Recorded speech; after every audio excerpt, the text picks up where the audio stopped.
So I'm here today to do one thing, and that's to remind us all to be human. In this age of artificial intelligence, being human is starting to feel a little bit like a liability. I mean, let's face it, we make mistakes. We have emotions. We need to sleep at night. We complain a lot. We're just not that reliable. I'm not here with a message of despair. I'm actually here with a message of hope.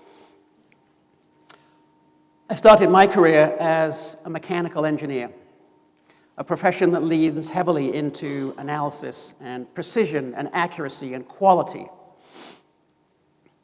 But even before I really got going on my very first job, I felt something was missing. I couldn't imagine myself spending a lifetime optimizing the efficiency of turbine blades. What was missing was you, people. I became fascinated by this intersection between technology and humans. I quit that job. I took a year off. I traveled around the world. I went to the poorest and some of the richest places on this planet. And when I came back, I had a much deeper understanding of what it's like to be living on this earth. I ended up going to design school, to art school actually, to study industrial design. What I didn't know at the time was that I was beginning a career in human-centered design, a term that really didn't exist back then. I'm old. So human-centered design and design thinking teaches us that good things happen when you balance these three competing forces here. Desirability or user needs, as we've heard it discussed today. Feasibility, can this thing actually do its job? And lastly, financial viability. Can you make a go out of this, a business out of this? When you balance those things and you find the sweet spot, usually there's good things happening there. Human-centered design says you start with people first. So that led me on a journey several decades long, to be very blunt about it, designing all kinds of things. I've designed an insulin pen, surgical tools, cell phones, all manner of projects. And when I look back at that time, it was fascinating, exhilarating, challenging, also a bit of a blur. So much was going on. But there's actually one project, and more specifically, one moment in one project that has stuck with me through all that time, and it's 2 minutes long. Our client at this particular time had asked us to redesign a piece of lab equipment the size of a small wardrobe and make it portable. The function of this equipment was to perfuse human kidneys with a special solution to keep them alive longer before a transplant operation. As good designers, we followed that process from start to finish, and as a result, we ended up observing a number of surgeries. I don't know if you've been in an operating room or an operating theater as an observer rather than a patient, but it's a high-pressure environment, a lot like the race car world that we learned about earlier today. Time is of the essence. Everything has to go right. Mistakes cost lives. It can be noisy, chaotic.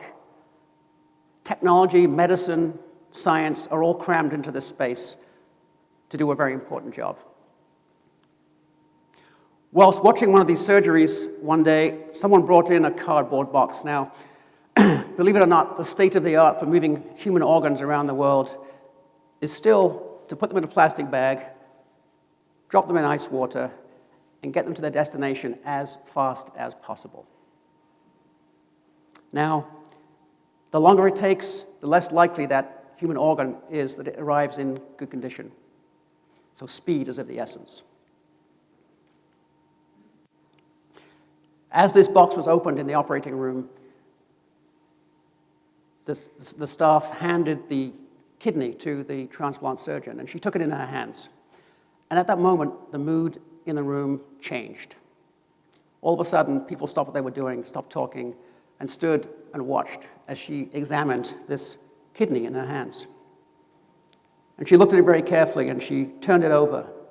She touched it. She examined the various different connection points. And what we realized was going on after the fact was she was holding in her hands not one, but two human lives. The life of a donor and the life of the patient lying on the table, opened up their family in the operating room. In the waiting room. She had to make the decision, is this human organ good enough for my patient or not?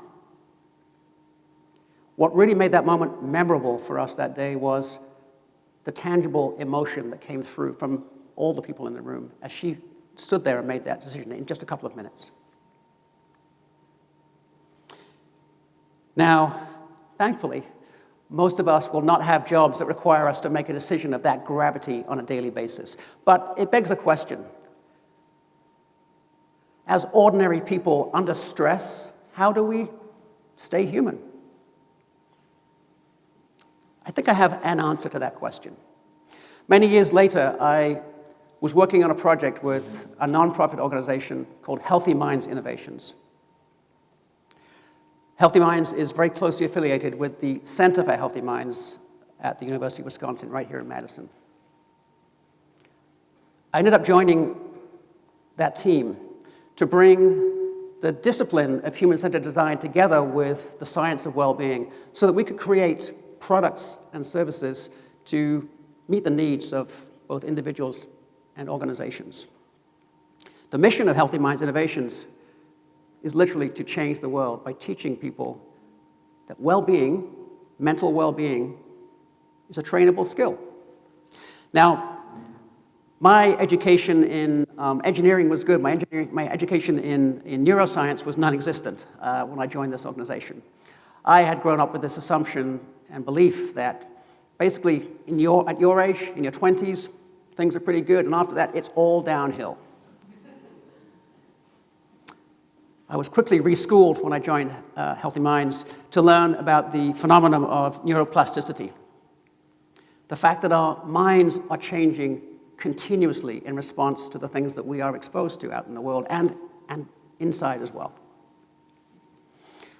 Even more remarkable, I learned, was that this process doesn't run by itself on autopilot. We actually have the ability to influence that process, meaning we can change our own minds. This series of qualities have emerged from the research that's been done by the teams here in Madison, and each of these is a trainable skill of well-being, and this was all news to me. I had no idea that you could train yourself to improve your ability to pay attention to things. It's so important, especially in today's world. In fact, if you run the numbers on that based on some of the science that's been done, most of us as adults will spend 20 waking years not knowing what we're doing, not knowing what we're paying attention to, wasting that opportunity. 20 years. I had no idea that you could train something as basic as kindness and compassion for others. But sure enough, what's up here is actually effectively a giant thinking muscle. The more we exercise that muscle, the stronger it gets, but you have to know how to exercise it. This idea about insight allows us to actually observe our minds in action, allowing us to take perspective on a situation and perhaps take a more measured response when we're under stress. And lastly, by connecting the things that are really important to us with everyday mundane activities, we can infuse those activities with more meaning, which means that we're more motivated to get those things done, even if they're not that pleasant.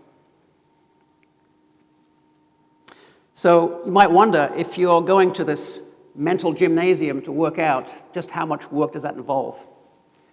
Well, our founder, Dr. Richard Davidson, is very fond of saying that we all have time to brush our teeth every day. Even if we only spent that little time working on our minds, we'd feel the difference right away. Now, this may feel a little abstract for you, but I want to make it a bit more tangible. So I want to give you a more of a real-world example. Imagine, if you will, that you have a job interview, and it's in Chicago. And you're in Madison, and you're going to drive there for this interview. So I'd like you all to get in your cars, Yep, put your hands on the steering wheel. I want to see it. Thank you. Check your rearview mirror. Good. Okay, you're getting on the highway. Good couple of hours to drive down to the city. You pull off the interstate, and this happens. Immediately, you can feel the sweat on the palms of your hands. Your heart's beating just a little bit faster. How come if the lights are green, we aren't moving? And why didn't my phone tell me there was traffic? And now, should I call and tell them I'm running late, or is that actually a really bad idea? The emotions that are going through your mind at this point in time are pretty stressful. I mean, you could be feeling nervous, anxious, fearful. Somebody just cut in front of you into a space. Now you're feeling angry too. You can't control this traffic, but what you can do is control your reaction to the situation that you're in. So I want you to do something while you're driving. Thank you. Look to your left. Look to your right. Perhaps glance in your rearview mirror at the person who's behind you and who you are blocking. That person on your left could have a sick child in the back seat and they're on their way to the doctor. That person on the right could be on their way to a family reunion to meet people they haven't met for a decade. And that annoying person who cut in front of you, they're just delivering pizza. But that's a job they really need to keep. By changing your perspective on a challenging situation and by practicing that skill, you can face a situation like that in a completely different and more productive way. So I have one thing to ask of you when you leave today, and that's just that you practice the skill of being human. If we all do that, the science tells us this world will be a better place. Thank you.